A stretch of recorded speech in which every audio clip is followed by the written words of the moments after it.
the major prophet kum chacha. On say me catch was say bomoden na hwe too much GH. On say me kan ye nyane bone pa na kase ye pe wo wiase ya asondin. Asondin ti na Adam wo hu nyame ye no nyam no. Wo hu ne ma bi a wo hwehwehwehwe e wo other place ni ade. Cat won na bomoden na be hwe too much GH be hwe na subscribe bomoden o be hwe pe na wa ye subscribe o subscribe subscribe na subscribe na o subscribe a na wo benya ne ma papa a wo pe ahwe nyame hira na ura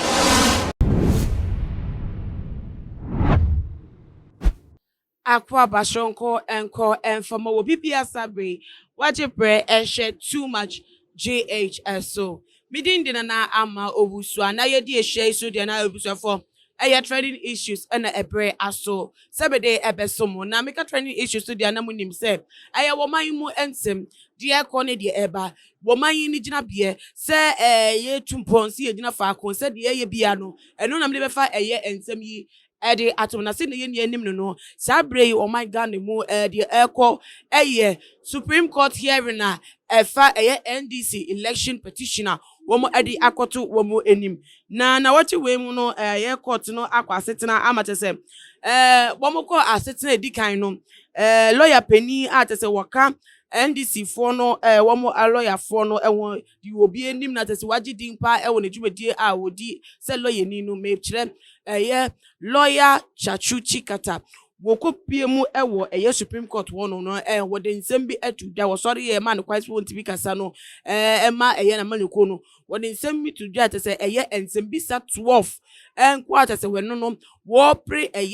atembua for no judges for no wo ati konyemu se wo mo mpre no mo man kwan no sa nsem bi sa 12 questions no won fa mbisa easy say so kwan ben so and tese otimi coming up with the figures na ben ebre ben kwa no hu se saa ne figures no de aba bonte no from so wom no hu saa no so no de ambiem no ye fa ho na tese nsem san de se na maka na 12 ebi wom pa na ne nia mu no wode san nsem we no eto judge for womo ebo to go atese ame honom na ade womo dismiss ye edi free court honom say enye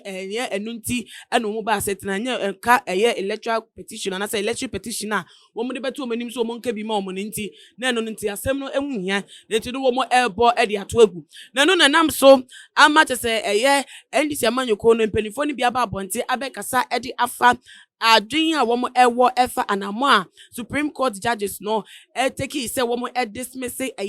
questions ahodo to offer lawyer Chachuchi Kata editu ja ano no wode bisa EC penipa woda no mame Jane Mensa na womo kasante se peni a wono so eka legal team no hu bi NDC for legal team no so ekasa edima amanyoko mechire lawyer Baba Jamal wono so babonte ebechechemu no ene wo gina partner na mu legal team no anemu atese wo kasa edi afa atenka wo mu enya wo mu anase ntiase wo mu nya ebra Supreme Court judges no ebo lawyer Chachuchi Kata ne questionings no edi etugu na watching nsem no say send wo mu ye no pa de wo kasa ne kwan so a ana wo no mu ye adwen no wo boa pa wontimi ne wo nya adwen da de kwan a Supreme Court bo ensem na Chachuchi Kata de betu dwa no guye no na enimu sa because ensem no nia aka ho bi a hu nya se ko obemma kwan na tese EC boss Jen Mensa yi ano na se na ebe ya wo mo so benya atentene e de ma mo nti na tese wo betu ego na tese wo mo ensem no ehun sheda ehia ajaje for but wo manya aka se wi nti die mpa no betimi aye e de for wo mo na emra no mo kwan so betimi akasa anaso mo final say ewo ensem no ehun nti odi ensem no etu jo say in 2013 the court granted to Nana Addo the opportunity for interrogatories. The court explained that once it can help with the quickening of the case, they will allow it. At that time, the justices were 9. This time, the justices are 7, but they still disagree with us. So what was accepted in 2013 is now being squashed today. With the new law, the court wants to expedite the process, and we believe that this could have fastened the process. Ate say eno ne eye ne nsem a wɔde ɛto dwa sɛ wɔkyerɛ a ɛyɛ ɛkwan a court no ɛfa dismiss issues anaasɛ questions ana ɛyɛ wɔn lawyer panyin Chachuchi Kata ɔbɛsi wɔn bisa isi no ɛbɛma nsɛm no mu atwe tetetete because nka wɔn ma ne kwan kra pene no ma ne yie ano a nka tepa no so na te sɛ case no ayɛ tetetete because na no yie no ɛna ɛbɛkyerɛ sɛ wɔn case no wɔn de baeɛ no sɛ ɛwɔ mu anaasɛ ɛnni mu na ne nnua mu no na kyerɛ sɛ wɔnyɛ nteaseɛ bi sɛ adenti na ɛyɛ 2012 yɛ ɛbrɛ a yɛma mpanin wɔte so saa abere ɔno nso kɔɔ court ɛde election petition kɔto dwa no ɔno nso yɛma no kwan ɛma interrogation kɔɔ so ɛte sɛ obisabisa ne nsɛm ɛha no yɛma no lawyer fo ɛkwan ma yɛbisabisa wɔn mo bisabisa question saa ma te sɛ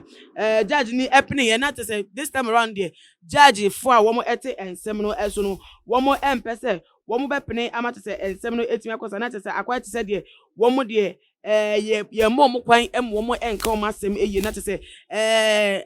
anya abuabo mo so da se asem no agi wo mo nsem in a kwan bi so but in mu no se no de abetu dwa no just explains the displeasure of the NDC say Supreme Court judges 7 panel judges no wo mo timi ebo ensem no to go but in mu no ensem no ensi ye no ana cases no end no nkire se asem no ye siri pobasibra ne sa na se womo issue no election petition but to judge for n'anim no ya to go still na no said I'm mra kwan no esifate no kwan wo say a judge for no tin say no so womo ka womo bia mu out so mehwehwe mu enia de oni nsem wom ne de nsem nim ne womo na o maka na te asem no etimi akosi nti say sa bre no ebeba ne te say womo asa join case no to the 26th of January na te say before ye behwe nim ne de echi nsem ne ti say na betimi akọ na se sia de abeto da ye life ye nso ye twa bi ehunfoni ede kire na wo so me follow proceedings no from there say a judge for no ensem wo mo edit to dwei say wo to asuma we na say ento asuma na wetimi de wadwe nche no asome we comment section but in mu no ye hwemu a ekwan a NDC for no so handle issue no because we akoye emrasem what say to me according to your constitution ejina judge for nkwa ensem say wo mo eno betimi akasa dia for na say no wo mo so ba bonten na say the cost no mo so chire mu no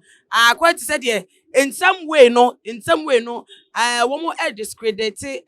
judges for no mo te ensem no eso ate say maybe akwa mo di o madwuma na say wo mo so nim say wo mra kwa mu say mo kwan so fa ye dwuma mo ya aka say sa kwan no ensem fata enimu sa na tie ana say sa na say enya na nti ebusa for mechanic na me side case so wo so adwen kire efa the cost no no fa so me awe comment section na biem so no share video we on all social media platform following Instagram, Twitter so @tumagh_, Facebook so @tumagh. Na ama owusu a enemy na de bebe chire bia so no better dia so stay tuned on Tumagh Makramu.